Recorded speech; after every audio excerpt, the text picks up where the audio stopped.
Nagulantang tayo kaninang umaga sa biglang paglabas ng isang balita na tinanggal sa pwesto si PNP Chief Nicolas Torre III, no, na permado po ito ni Executive Secretary Lucas Bersamin. Ang utos ni Bongbong Marcos ay tanggalin sa pwesto si PNP Chief Nicolas Torre. Kung babalikan po natin, kamakailan, hindi nagkasundo sina Torre at ang National Police Commission o yung NAPOLCOM sa mga ipinapatupad ni PNP Chief Torre tungkol sa balasahan ng matataas na opisyal ng pulisya. Maaring isang dahilan po ito sa desisyon po ng Malacanang na siya po'y alisin.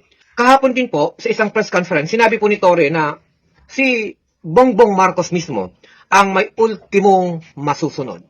Ngayon po, pagkatapos po ng isang oras kanina, ay nagpalabas naman ng memorandum si Executive Secretary Lucas Bersamin na nagpapangalan sa bagong kapalit kay PNP Chief Nicolas Torre III ay si Lieutenant General Jose Milencio C. Nartates Jr. na ang permado na po ito Agosto 25, at ito pong si Nartates ay miyembro po ng PNA Class 1992 at isang Ilocano.